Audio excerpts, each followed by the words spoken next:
Chowmein বানাবো। আমি চাউমিনটাকে সিদ্ধ করে নিয়েছি, ঝাঁঝরির মধ্যে রেখে দিয়েছি জল ঝরিয়ে। আর এখানে কড়াইতে তেল গরম করতে দিয়ে দিয়েছি।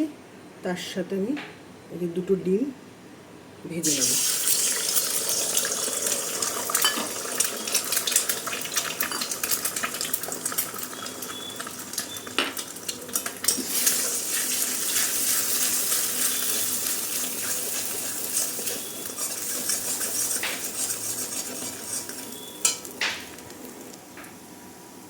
ডিমটা প্রায় ভাজা ভাজা হয়ে এসছে। এবার এটাকে আমি বাটিতে তুলে নেব।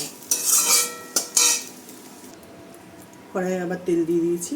তেলের উপরে আমি পেঁয়াজ কুচো করে কেটে রেখেছি সেটা দিয়ে দিলাম, আর লঙ্কা, কাঁচা লঙ্কা।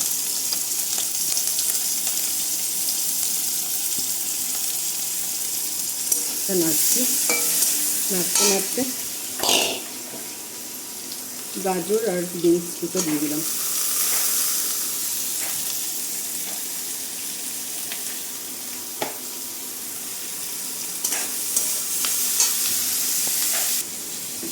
গাজর বিনসটা ভাজাভাজি করছি, তার মধ্যে ক্যাপসিকাম দিয়ে দিয়েছি।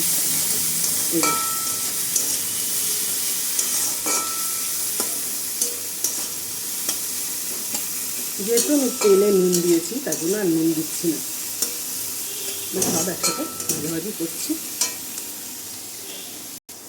মিনিটখানেক ভাজাভাজির পর 1 মিনিট মতো ভেজেছি। তারপরে আমি চাউমিনটা জল ঝরানো রয়েছে এটা দিয়ে দেবো।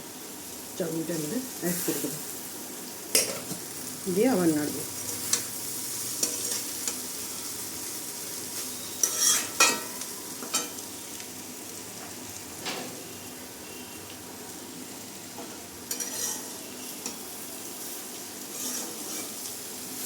আমি কিন্তু তেলের মধ্যে নুন দিয়েছি, তার জন্য আমি নুন দিচ্ছি না।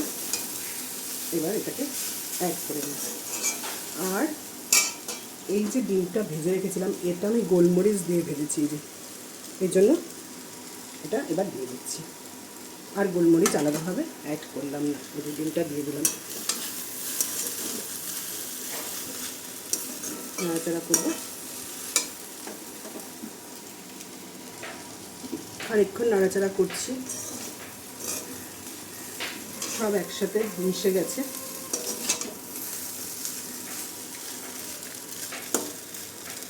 এই তাহলে রেডি হয়ে গেল আমার এগ চাও। যেহেতু ডিম দিয়েছে ভেজ বলে বলছিলাম, ভেজিটেবিলও তো দিয়েছি, ভেজেক চাও রেডি হয়ে গেল। আর বলুন কেমন লাগছে দেখতে। টেস্ট করে তো বলবোই, আর আপনারা বলুন কেমন লাগছে দেখতে। কত তাড়াতাড়ি আপনাদের দেখিয়ে ফেললাম চাউমিন, এগ চাউমিন, তার সাথে ভেজও আছে। সেটা